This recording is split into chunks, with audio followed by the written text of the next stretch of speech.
Alright, Horror Hounds, and welcome to an episode of This Just In. Today we're going to be doing the ins and outs on Halloween 5, The Revenge of Michael Myers. So, this one is kind of held as one of the worst in the series. Some people say it's the absolute worst, some people say Resurrection is a little bit worse. Can't wait to give you my thoughts on this one. Let's start with the things that I'm in on. There's two things I'm in this movie, and they're not very big. The first one is I do like the farmhouse setting for a few of the kills. I do think that's fun. And I'm also a fan of the laundry chute scene where Jamie goes down the laundry chute as Michael's trying to kill her, and then he goes to the bottom trying to get her out of there, and she's kind of pulling herself back up top, and he does stab through a few times.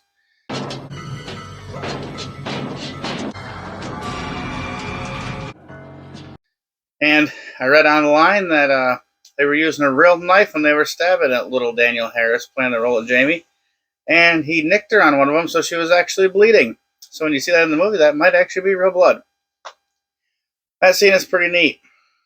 And that is it on the things that I'm in this movie. I'm going to give one thing in the mixed category, and that's the kills. I do think there are some fun kills in this, but then this movie does the cardinal sin for me, and that's kills off screen. And normally a movie has like one, so I don't hold it against it. But in this movie, we have two cops that are killed off screen, and then we have two people back at the children's hospital place killed off screen as well. But there are some good kills in here that I like.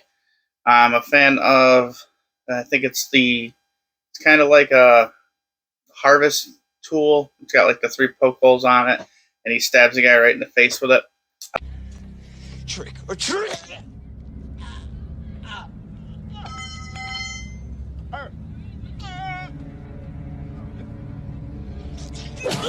I like that kill, and the guy twitches on the ground. That's pretty cool.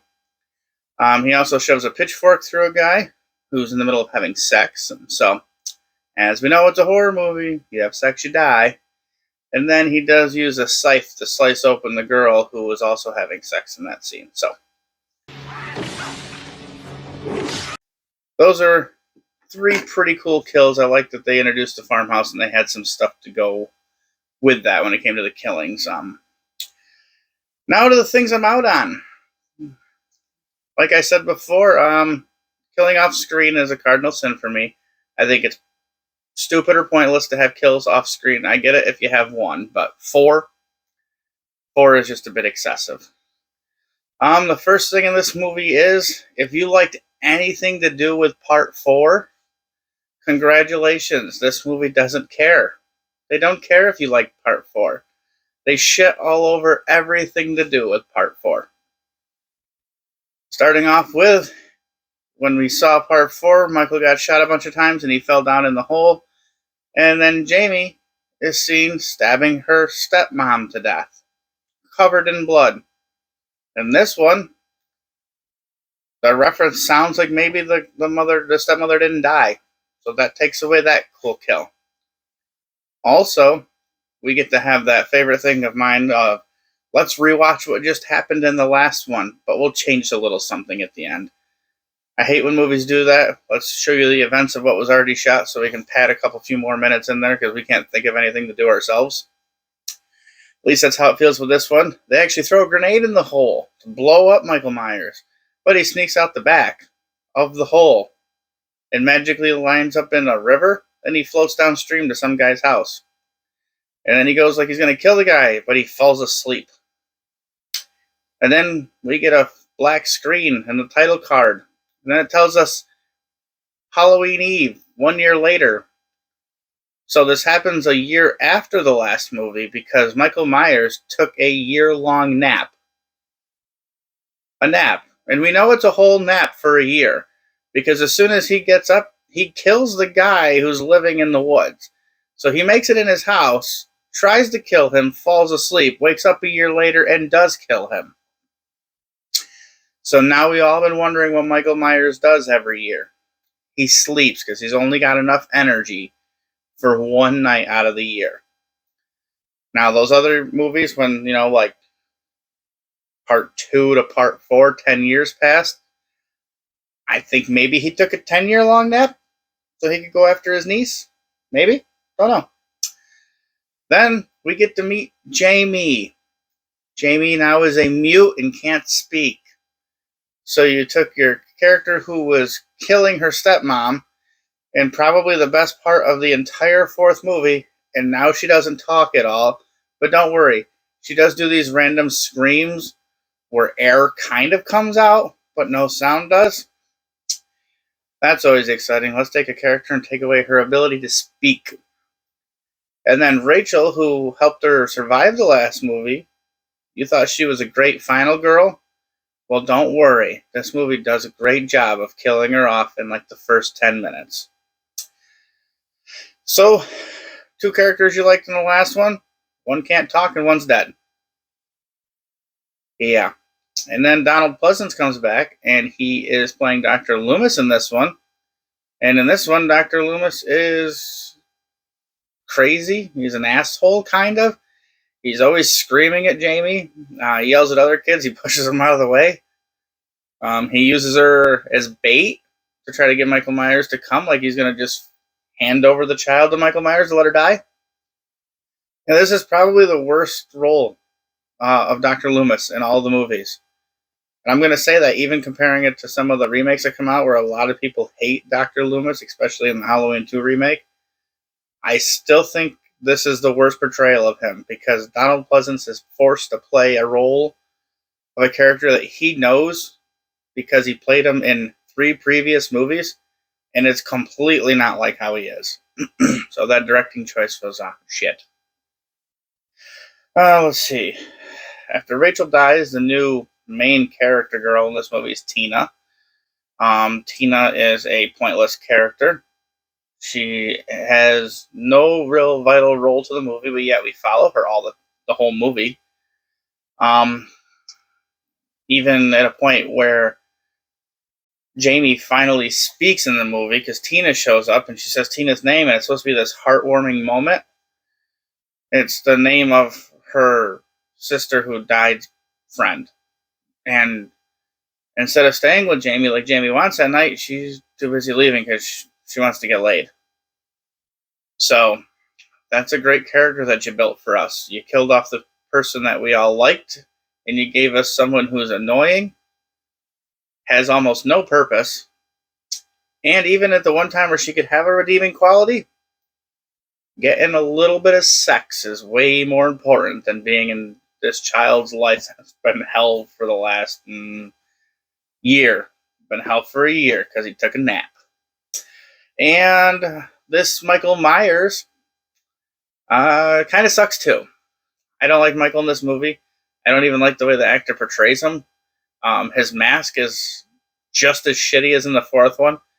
Maybe not as bad in the sense that it's not so pearl white and sticking out. But the mask is just ridiculous. And then he wears a Halloween mask in another portion of this movie. I want you to know, I just love barbaric men.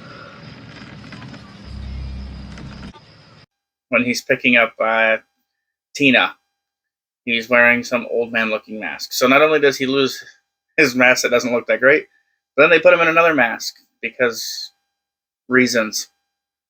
We wanted to have a scene that was funny in our eyes where this girl wants to kiss this man in a mask and get stared at by Michael Myers because she thinks it's her boyfriend. And at one point he does take off his mask, and you can't really see what his face looks like, so it's anticlimactic. So thank you guys for going to reveal what he looks like, but we're not. And then they do a close-up, and he has a tear running down his face like he cares about Jamie, who he's been trying to kill now for the last whole part 4 and this one, because it's his niece, the last living relative, and he needs to kill her for reasons that we don't know. Don't worry. We're going to find out. Not in this movie, though. And then he gets this new cool tattoo on his on the underside of his wrist. Every movie before this, Michael Myers never had a tattoo. Never. We've seen his wrist. We've seen him as a kid. But now he magically has a tattoo. And there's some random dude in black who has silver tipped shoes who has this same exact tattoo. And he's only in a very few scenes in this movie. But there must be a reason. Also, we get to find out in the next one. The plot of this movie is very bland and kind of just plods along. So that's probably another thing I'd say I'm out on in this movie. I mean, it kind of follows a story-ish, but I believe I read on the line that they were making it up as they go while they were filming, and you can tell they were making it up as they go. They just shot some shit, and they didn't know what it was going to be for till they kind of pieced it together.